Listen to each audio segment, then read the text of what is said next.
Hi Klein families, my name is Jennifer Matush and I'm the Program Coordinator for Counseling here in Klein ISD.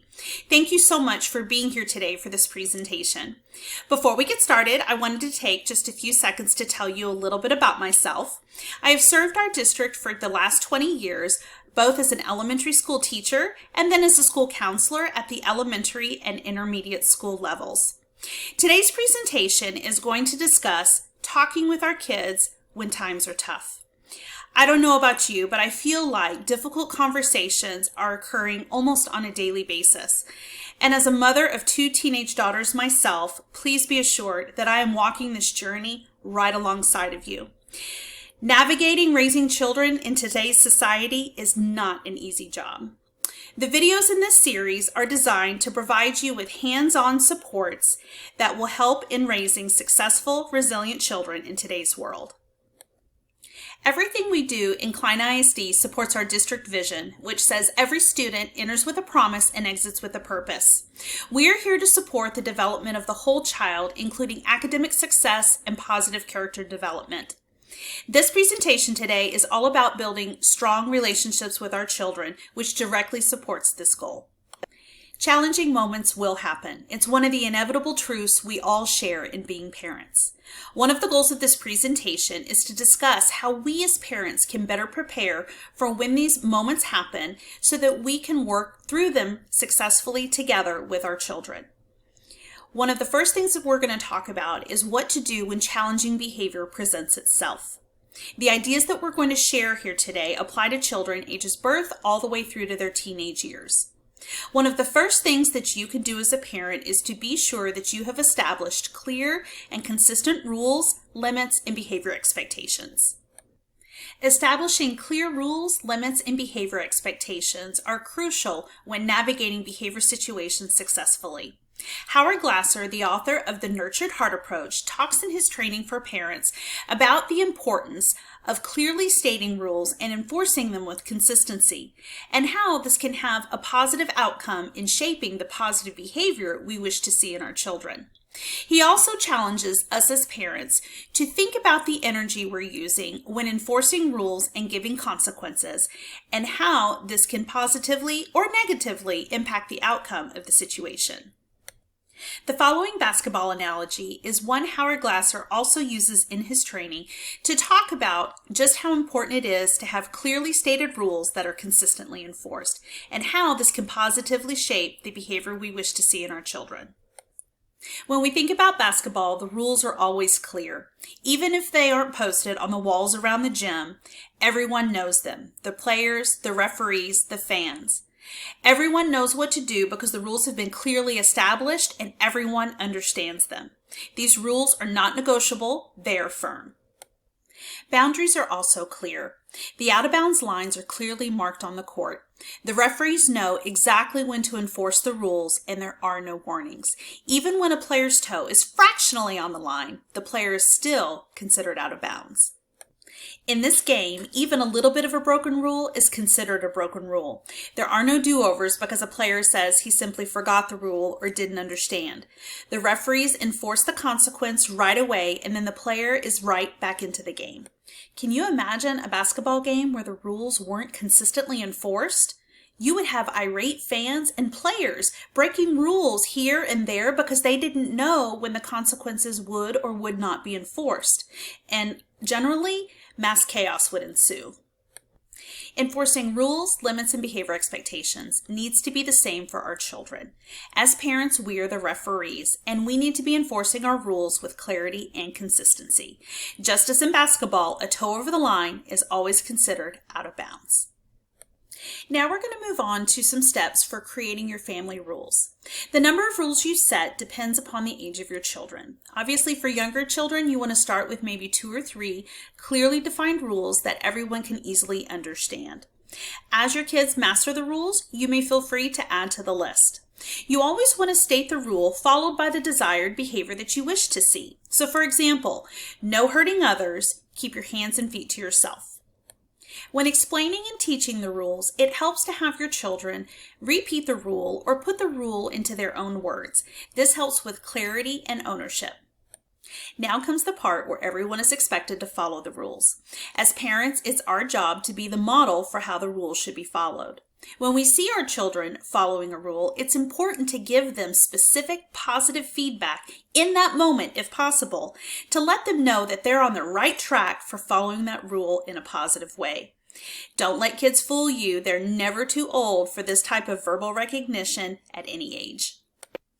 If a rule is broken, it's important that a consequence is enforced right away to help with clarity and consistency, just like we talked about previously. This next slide is going to help us be mindful of our energy when giving this consequence. When we are enforcing a consequence, it is important to be mindful of our energy. Staying in control of our own emotions can help prevent power struggles and arguments that can ensue when emotions are running high. If you find yourself in a situation where you cannot enforce the consequence without a lot of negative energy, it's okay to step away and to take a moment to reset and to center yourself. Staying in control of our emotional energy can help diffuse many situations from turning into power struggles and arguments. Our children will come to know over time with this pattern of behavior that when they break a rule, this is what happens. We love our children, and because we love them, we're going to be clear and consistent in enforcing our rules. We are now going to transition to the part of our presentation that talks about how to have difficult conversations with your child. It's never easy to talk with your children about difficult or sensitive topics. There are strategies that we can use as parents to help make this process a little easier, yet still effective, so that we can convey the information that we need to share. The type of conversation that you have with your child will largely depend on their age and where they are developmentally.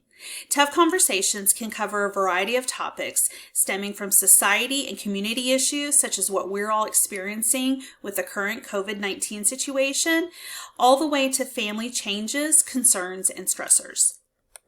If your child is between the ages of 2 to 6, it's important to keep conversations about complex topics as simplistic and brief as possible. Find out what they know, then talk to them about their feelings in a simplistic way and reassure them that they are safe. Children between the ages of 7 to 12 are beginning to understand more abstract concepts. As they approach 11 or 12, they're also able to consider more complex thoughts and other people's perspectives. Children in this age group are called tweens because they are literally moving and developing from a concrete view of the world to a more abstract understanding. Find out how your child is thinking and feeling, and feel free to share your own thoughts and perspectives as well on the topic. Having these conversations will help them better be able to process their thoughts and emotions. As we all know, how we approach a conversation with our teen is everything.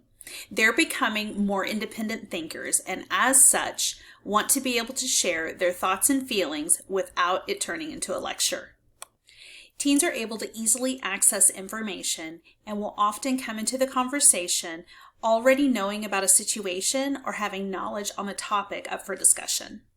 It's important to approach a difficult conversation with your teen calmly and with an open mind, sharing your thoughts and perspectives and discussing with them their ideas for potential solutions or outcomes. The last portion of this presentation is going to go a little bit more in depth into the importance of modeling emotional self-control, especially when our children are showing intense behaviors. It's not always easy and we make mistakes as parents, but what is important is that we are always trying. When we have the ability to stay calm in an emotionally intense situation, it can send a powerful and influential message to our children. One of the first things that we can do is to use empathy when our children are feeling their most emotionally intense. When we have the ability to calmly reflect back to them what we see that they're feeling, it helps them begin to process the situation. Acknowledging these feelings may help the situation calm down a little faster, and then we're able to get to the true source of what triggered the feelings in the first place. It's also important that we don't avoid talking about stressful topics with our children. Helping them process their thoughts and feelings will help them work through the situation in a positive way. It's also important that our children know that intense emotions are a natural part of life. Feelings come and feelings go, but being able to support one another, to talk and to process through these feelings will help our children learn how to effectively deal with these situations on their own. It's important that children know that mistakes happen, and when they do, we admit to those mistakes and apologize to help fix and repair the situation. Helping our children see us do this process will help them better learn how to work through these situations on their own in the future. And remember, it's important that we do our best to stay in check of our own emotions. We need to be aware of our triggers and those buttons that our children always seem to figure out how to push. It's okay if you need to step away and take some time to reset and to center yourself. By doing this, we are being the models for our children on how to maintain emotional self-control. In closing, remember that for your children, you are the right people to be having these challenging and tough conversations with. No matter the age of your child, the ideas and strategies we discussed today will help strengthen the relationship between you, as well as improve the quality of the conversations you're having together. The link for this presentation will be included in the comments section below so that you're able to go back and review any portions of the presentation that you'd like to, as well as access the links to the resources used.